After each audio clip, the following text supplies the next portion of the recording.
Okay, section 9.4. We are getting close to the end of the semester, end of the chapter, end of the class. So in this section, we're talking about the pigeonhole principle.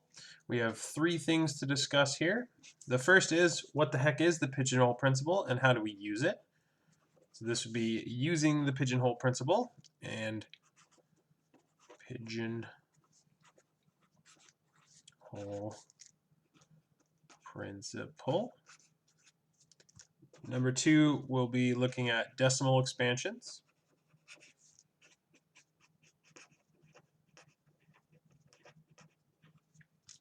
And the last thing will be the generalized pigeonhole principle. Pigeonhole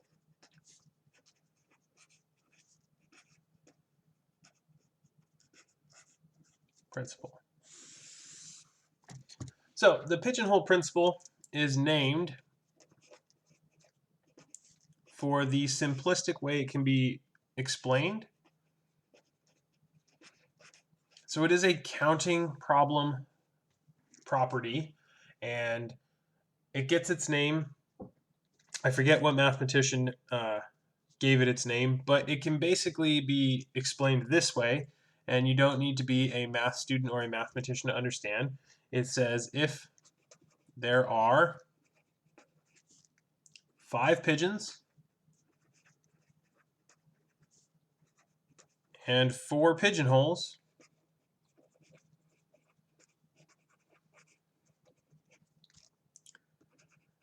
at least one hole has 2 or more pigeons in it.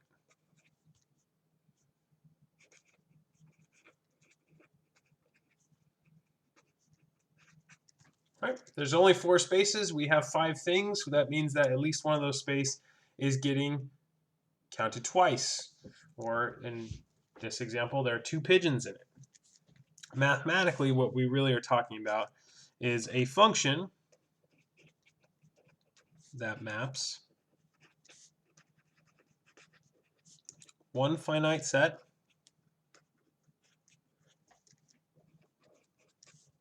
to a smaller finite set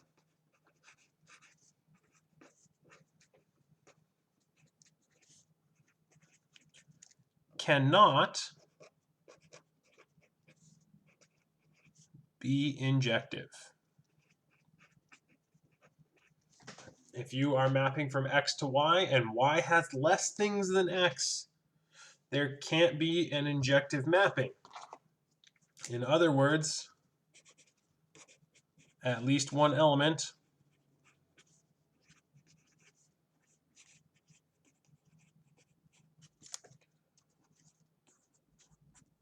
gets mapped to twice.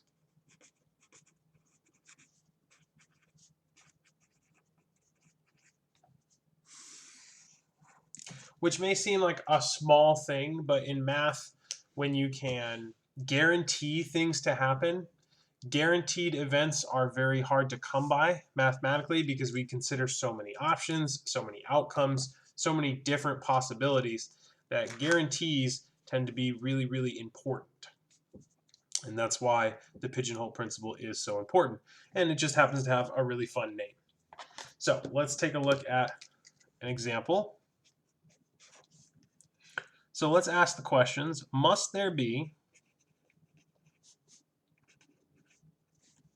A, 2 people from a group of 13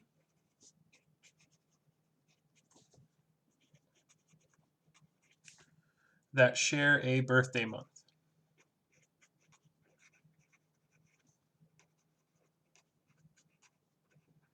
So this is kind of the classic example of the pigeonhole principle. There's only 12 months. We have 13 people. So at least one of those months has 2 people. The answer is yes. Now, there could be more. Maybe 3 people have a birthday in June. Maybe 6 people have a birthday in November. All the pigeonhole principle tells us is that we have more people than there are months, so at least 2 people share a birthday month.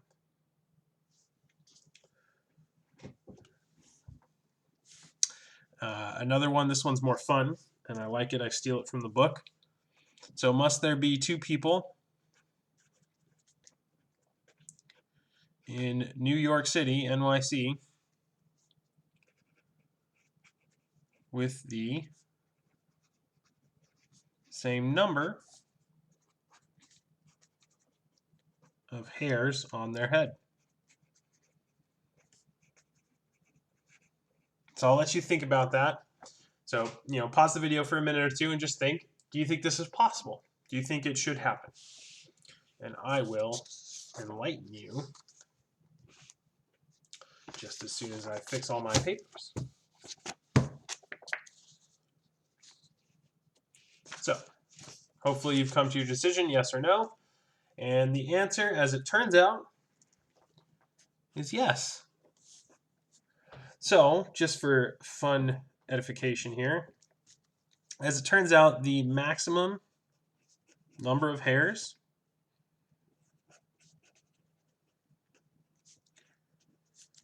on a human head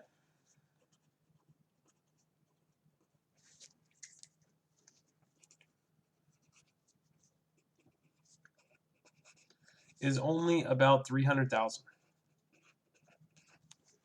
So one of the unique things about being a human is that we grow 1 hair per 1 hair follicle or 1 pore, unlike dogs or cats. I think dogs grow 100 hairs per pore, or whatever you call them. I'm not a biologist.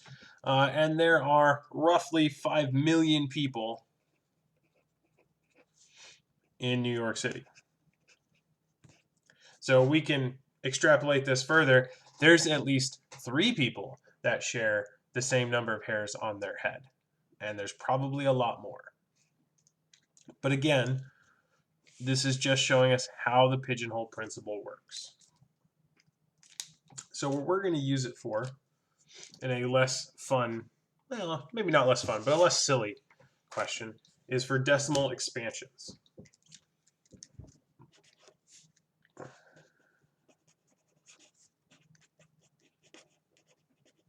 Expansions.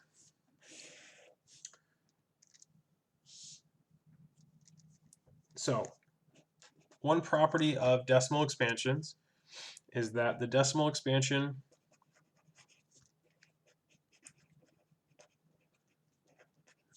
of any rational number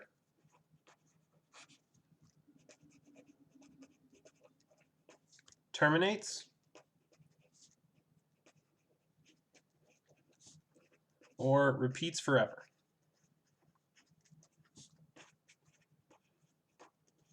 It's a binary choice. You either have an infinite decimal or you have a terminating decimal. If you're rational, this isn't always true. Well, actually, these are the only 2 options.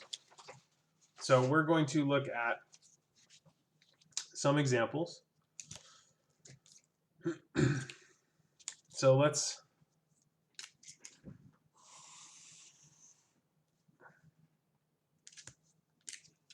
consider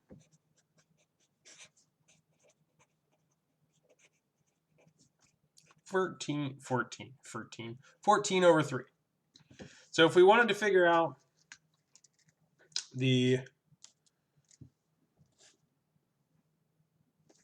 decimal expansion, the classic way is to just do long division.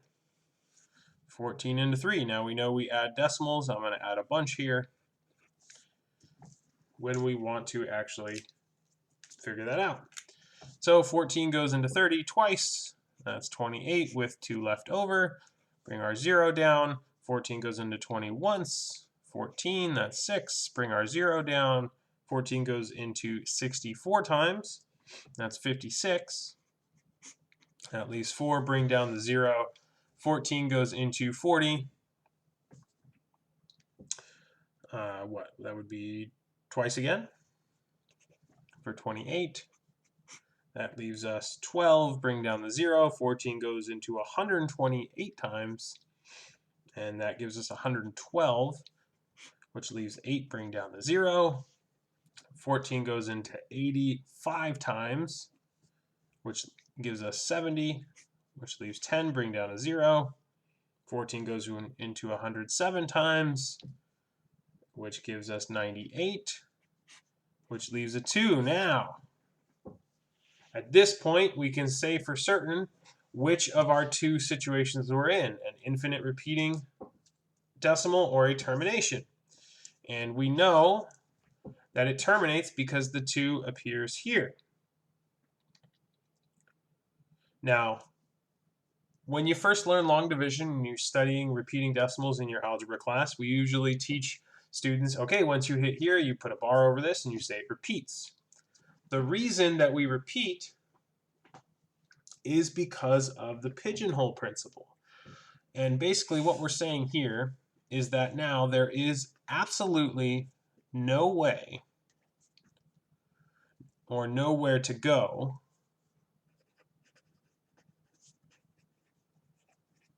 except back through the loop we just created.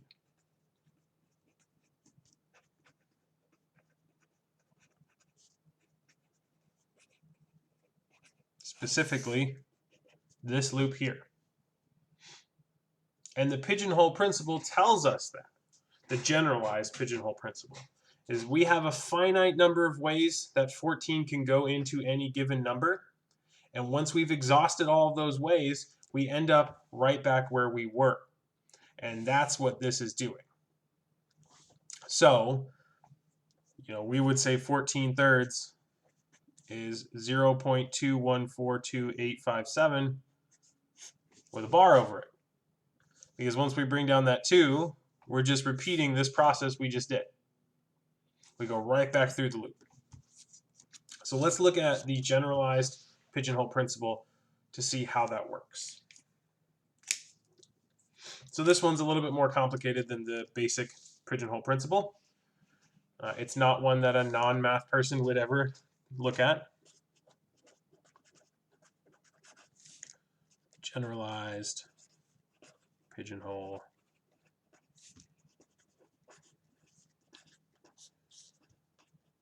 principle. So this says for any function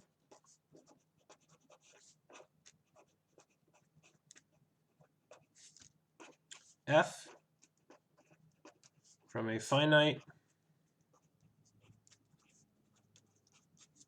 set x with n elements to a finite set y with m elements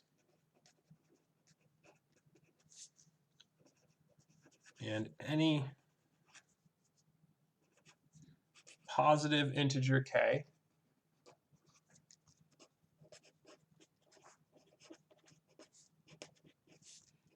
if k is less than n over m, there exists a y in our set y such that y is the image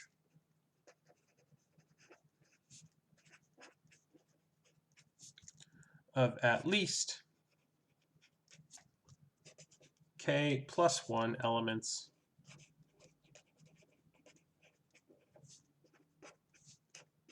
of capital X. So what we're saying here is if you can find an integer that's greater than the number of elements in X divided by the number of elements in Y, then there has to be an element in that set Y that gets mapped to at least k plus 1 times from X. So this is a little bit weird, but let's take a look at a quick little example. And essentially, once you see the example, how it works, it kind of loses its magic, and you realize why the pigeonhole principle works the way it does. So we are going to show that a group of 62 people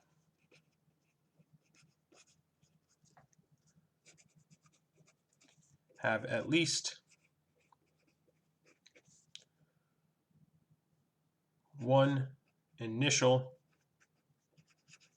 in common.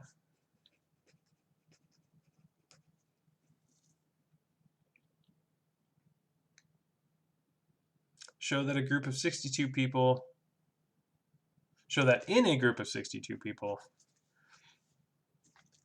3 have at least one initial in common.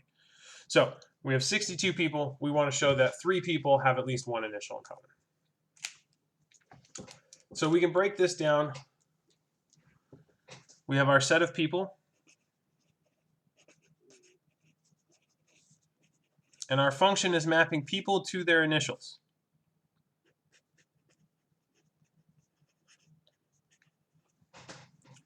Well, there are 62 people and only 26 possible initials. Only 26 letters in the alphabet.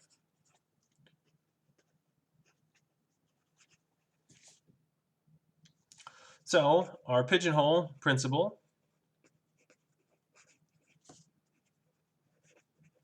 we look at n over m. This is approximately 2.38. Well, 62 over 26 is bigger than 2, and it's less than 3. This is the half of the inequality that we care about. 2 becomes our k. Then 2 plus 3 people, or 2 plus 1 equals 3 people.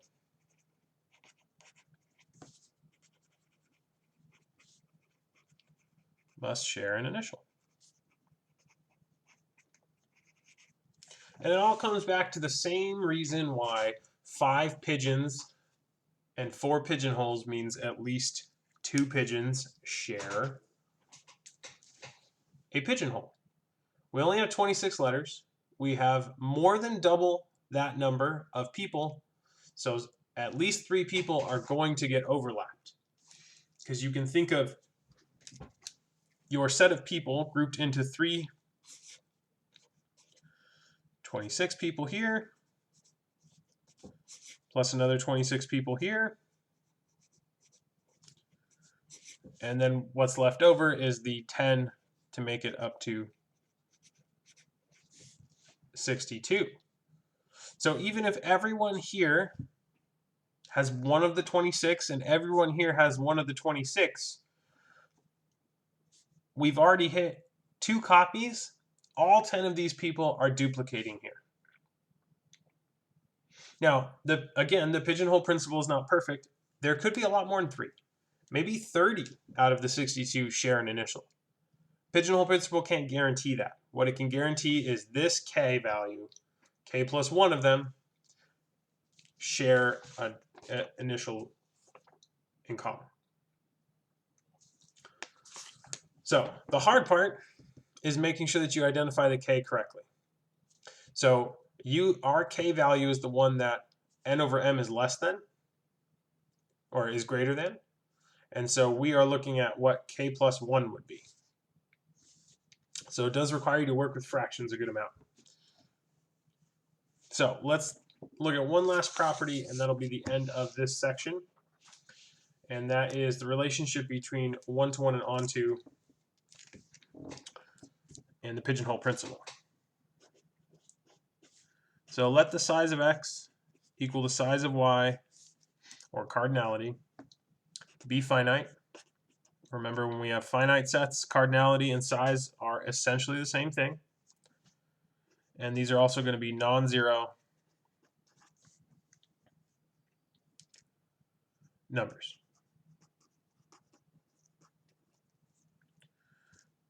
We're going to let f map x to y. Then, because of how the pigeonhole principle works, f is injective if and only if, remember that's just my lazy shorthand, f is onto. And this is for finite sets. So the reason this is only true for finite sets is because if you allow infinite sets in, you can have an infinite number of things map onto a finite number of things, and it won't be one-to-one, but it can definitely be onto. But if we have two finite sets, and they have the same size, then they can only be one-to-one if they're onto, and vice versa. Because if they're not one-to-one, but they have the same size, that means at least two things here map to one thing there. So we can take a look at a basic example here. Let's let this be x and this be y. 1, 2, 3, and 4. 1, 2, 3, and 4. They have the same size, the same elements, it doesn't matter. If we are not one-to-one, that means one of these elements maps to a different thing, or maps to the same thing as something else. That leaves one unaccounted for. Similarly, 2, 3, 2, 3, it doesn't matter what size, finite, same size. If we're not onto, that means there exists one thing that doesn't get mapped to. Well, that means that one of our domain elements has to go to the same codomain element as a different element in X. So this is a really important result when you're dealing with finite sets, and it will come in useful, but that is the end of 9.4.